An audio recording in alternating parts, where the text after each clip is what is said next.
So this is the fence I built. It starts about a third of the way from my house in the backyard. This is the side of it. It goes towards my neighbor's home over there. And there's my little greenhouse, which is empty right now. And this is the house. Actually, that's my trailer. This is where I am from the house, and there's two puppies in the background, and my two project rigs over there, a 2005 Cub Cadet 42-inch lawnmower tractor thing, and a DR wood chipper. Back to the garden. And so this is my fence. I'm very proud of this.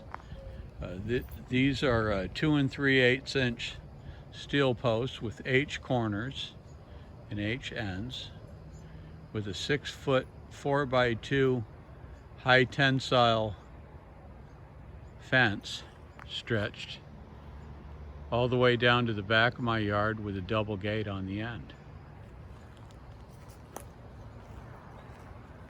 These corners, I forget the name of the company, but they sell these corners so you don't have to weld your posts. And I don't have a welder, and I have never really learned how to weld, so I bought these instead. This is what the fence looks like. And over there you can see a little garden, and I'm going to go down to the end and show you what that looks like. This is some brush that I trimmed, and I tried to crunch up in the chipper until I realized the chipper's made to chip up wood, not brush. When you do this brush, it gets wound up in the bearings, and you have to spend half an hour cleaning it out. So I'm not going to do that anymore. I learned that today.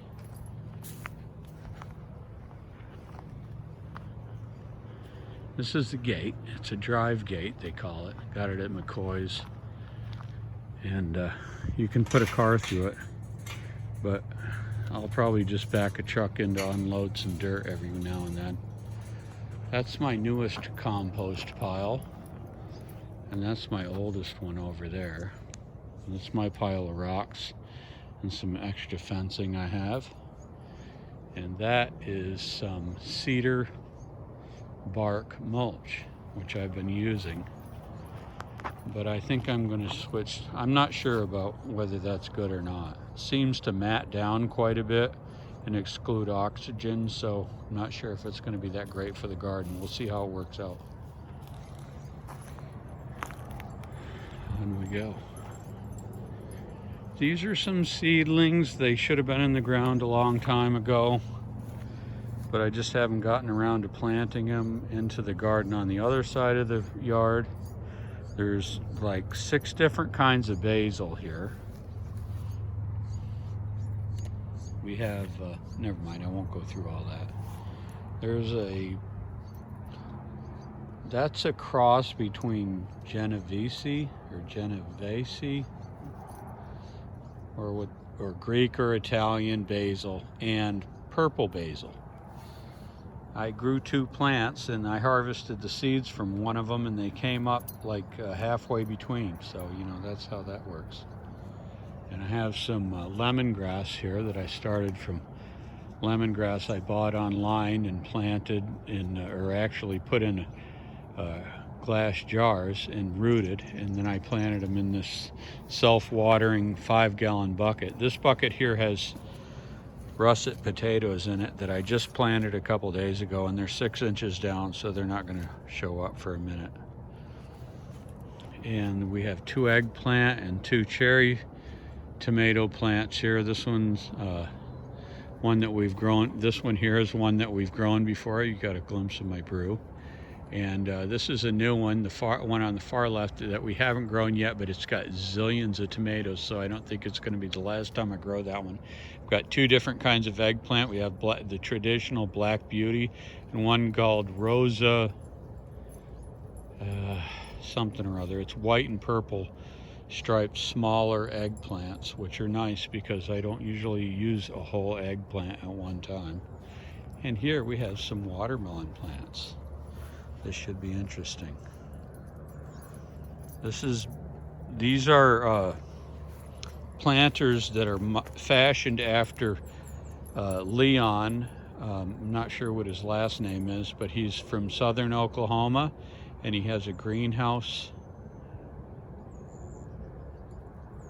Actually, several greenhouses. He grows and experiments and shows other people how to grow plants. And one of his big things is growing in containers, and these are leftover molasses tubs from livestock.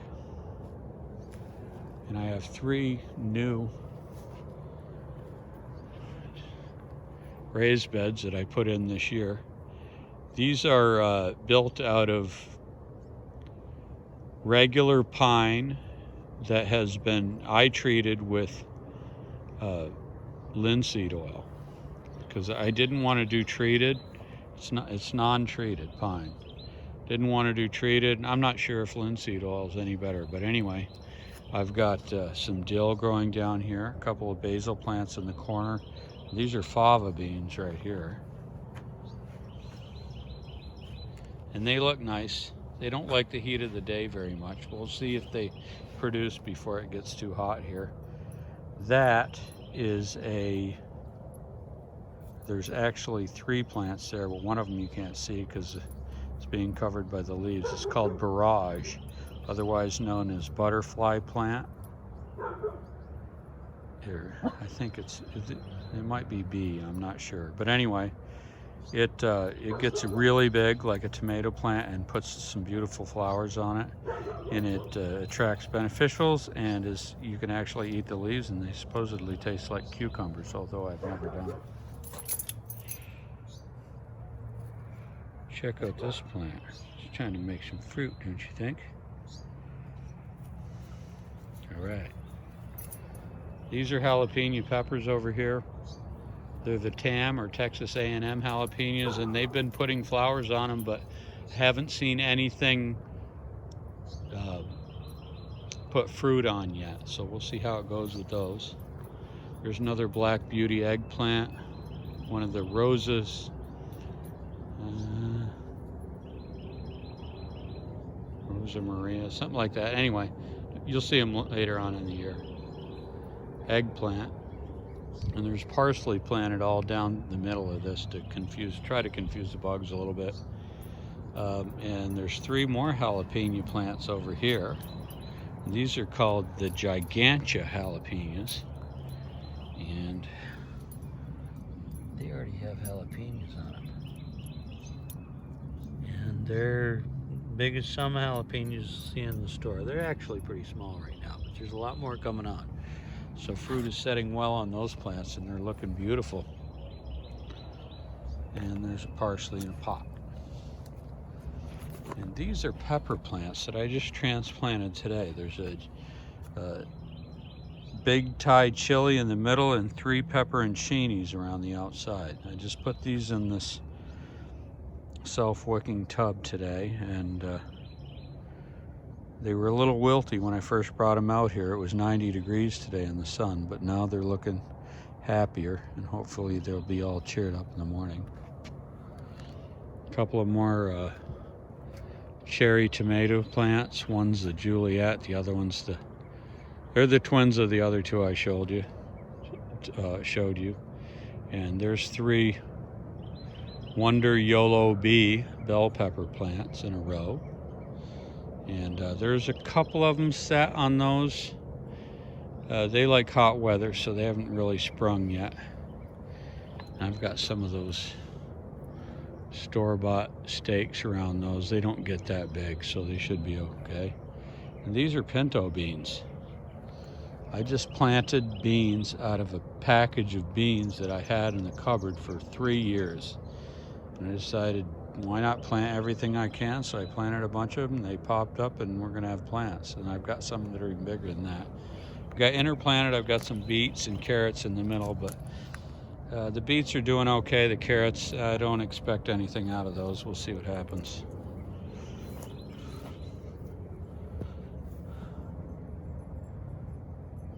We have Golden Jubilee tomatoes here. They're not very big. These are the smallest tomato plants of all the ones I planted. They're about a little less than 3 feet high. They've got tomatoes on them and they look healthy, and they're supposedly indeterminate, so they should work good on this trellis, which is about 8 feet tall.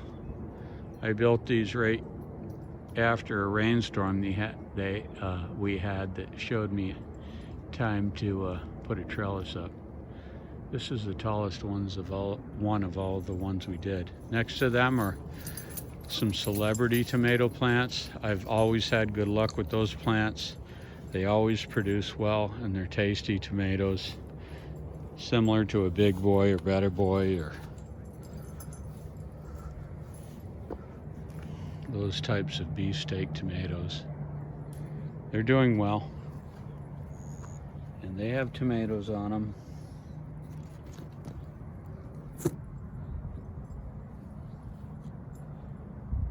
Well, some